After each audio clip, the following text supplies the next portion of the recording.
Welcome, and thank you for joining for another whiskey review. Today, we're going to take a look at the Chieftain's Mortlach 27-year-old. Brought to us by our good friend Keith of the Malted Man Cave. Keith, this cask strength whiskey comes in at 51.2% ABV, distillate date August of 1990. Great year. Great year. And bottling date was October of 2017. Keith, tell us a little bit about this bottle. Big shout out to Travis Faircloth. We were just talking about good sherry whiskeys, and I think I told him I just recently got the 26-year-old Glendronach from Nichols and Perk, or Nickelback. Look at this photograph. And I remember he's like, "What about a Mortchlach that's deliciously sherried?" And when this was a full bottle, it was super. I mean, it's dark now, but it was super dark for the full bottle. I mean, you can see at the bottom of these, man. It's dark. Yeah, it's dark. That ain't light. I mean, everything that you said is really much all I know. I know that Chieftains can make epic whiskey, and I know you know that because you had a 37-year-old Tiananich, I think is how you pronounce it. 36-year-old Teninic, yeah, that thing was, woo. Ironically, it actually does, it just says wood-type barrel. But it's a good sherry cask. Yeah, so this is cask number 5186, number of bottles 598. I'm actually So it's not surprised. a square, it's just a barrel. Just a I'm barrel. actually Not a circle. For such like an expensive. I mean, this was like $450 or somewhere. Maybe a little under a little over for like $420. I was surprised they put barrel type for this dark of a whiskey. They're not going to tell you it's a sherry. I'm wondering if like the person writing this one just got bored for this bottle and just wrote barrel for the fun of it. Just to screw it. And like all the other ones said sherry butt, and you just got the one that said barrel. Yeah, the penmanship's even lazy on this one. Anyway, so cask strength, Mortlach distillery. We don't do a ton of, Dustin, normally. No, I think I have an octave that at some point we should probably take a look at. All right, so I'm getting traditional sherry Didn't I cask. give you that bottle? No. Didn't I give you an octave? I picked up a Craigellachie octave for you that then you brought that you opened and we drank a ton of, which was delicious. I think I left it with you. You may have, yeah. That thing was awesome. Yeah. All right, so on the nose, I'm getting traditional sherry cask maturation. To me, it has this. They call it the Beast of Dufftown. It's just known for having this super hearty, like meaty character, and I definitely get. On top of like all that delicious, what I feel like is better older sherry cask, it has this like meaty like truffle oil / like olive oil mixed with a little meatiness, and then you get all like the fruity sherry notes and But slight do you chocolate. get that on the nose or the palate? Because for I me, get it on both. Okay. Because for me, I'm not getting. Because I've had Maybe it's enough, association because I've had it and I've Yeah. had other Mortlachs in the past. I Yeah, know to it's me, coming. it feels thin, even at 52% or whatever. all I'm really getting here is a I really think dark. This is more thick than the Glendronach we just reviewed. There's no depth here. It's like really thick sherry cask, but I don't get much beyond that. Yeah, it definitely doesn't like smell beefy to me. It smells a little thin. It was kind of reminds of that. What I was going to get to though is in my mind, historically, I've found that Mortlach on the nose was not as beefy, meaty as it is on the palate. So I'm not judging this whiskey at all yet. In fact, honestly, this is the most sherry whiskey we've had today. Yeah, Whereas so- this one, it's just the thing is the sherry's so dense on this, like it's all you get. Yeah, on the palate, it's just very sherry. Get some dark fruits on it. I get a little ginger, a little spice, a little cinnamon. Yeah, maybe a little cinnamon for sure. And then I get a little bit of that truffle oil, slight hearty meatiness, something. It comes off very thin to me, especially for cask strength. I'm not getting When you say Mortlach thin, distillate on the at nose. all. On the palate, Oh, both. you already took a sip? Yeah. Yeah. Really? I'm really not getting the Mortlach distillate here. At all. The sherry cask is dominating this. I mean, but that's not to say it's not a nice whiskey, just because it's indistinct. Yeah, no. I mean, it's a nice soft. And there is a lot of complexity coming in from that cask, and the malt might be playing a role in it, but it's just such a dense whiskey. Cask dense whiskey. Originally, I cinnamon. thought that I was going to like this Mortlach 27 better than that Glendronach 27PX. And I agree. I think I like that one a little bit better, but I definitely like this, I think, more than you guys are already talking. And I think this is oloroso sherry. And Yeah, again, I agree. I wouldn't want in a 27-year-old single cask. I wouldn't want first fill sherry. Because you just want PX. Well, I would probably want second fill or third fill. When did you make that? Because I don't feel like even a year or two ago. Is that like kind of in the last year or two you've really made that decision? That PX is that much better? Because I don't feel like I remember you saying that 2 years ago.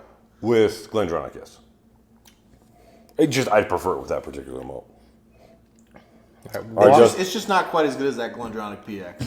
And that's why I feel like it. Water's helping bring out a little of that meatiness to this Mortchlach, but the sherry really dominates this. And I got to say, the sherry is very pleasant, very good.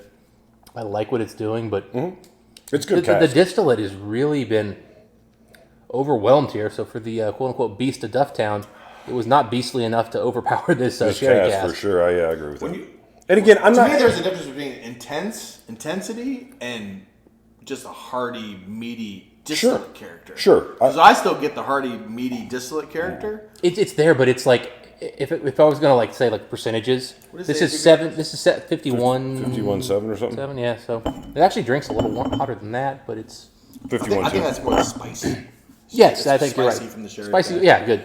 But again, being an undistinct as far as the distillery character isn't necessarily a bad thing. To me, it just comes off as a really nice old sherried whiskey. Yeah, that's kind of what I'm right there with you. This is really good old sherried whiskey. I mean, there's nothing negative at all to say about this whiskey at all. I mean, indistinct.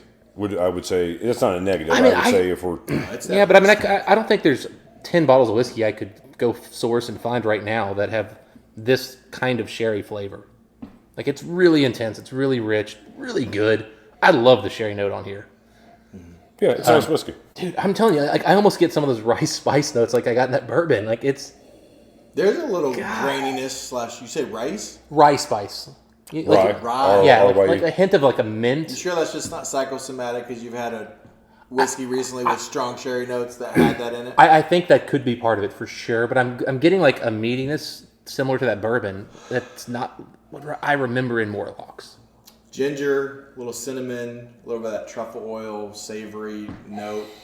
Then I get the grape, slight chocolate. The chocolate's nowhere near what that Glendronach was, but it's just a quality sherry, like in a mild, grapey with a slight hint of chocolate, very slight hint. It really takes water well, both on the nose and on the palate. I had a little bit of water before I just took that sip. I mean, it's still really consistent. Yeah. I am getting a kind of like slightly, it's almost like a baked pork or something on the finish. It's not chicken, it's not beef, it's somewhere in between, so I'm thinking like pork butt or something. A little bit, almost just a hint of fattiness to it. Like in that way it finishes. Yeah, I mean this is really well. It's really well done. Yeah, I could see some salt.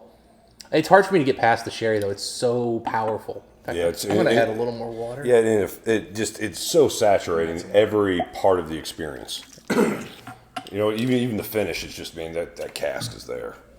Now that said, I've complained about some of the more modern recent sherry casks being overpowering, over oaked and stuff. This is not. This is beautiful sherry casks. I love this sherry cask. Like this tastes to me like they went. I don't think, but you guys don't typically like the Edredowers, the Mortlachs, the more dirty, more meaty. Like, not that I know you like Craig Gallagher, which is a meaty. Well, you know what? I actually got to try recently a bourbon finished Edgedower. You liked it? So much better than those sherry ones. It actually, now mind you, this was a very heavy first fill bourbon one that added a lot of nice vanilla, so it kind of sweetened it up. But yeah, I actually think that their distill is pretty good. And I like Mortlach, by the way. I mean, I've got a couple bottles. Yeah, for sure. All right, so what do you guys at as far as a whiskey score on this one? I'm at a 90. It's not as good as the Glendronach PX 27-year-old that we just had and reviewed a little while ago. I think I like it a little bit more than you guys do.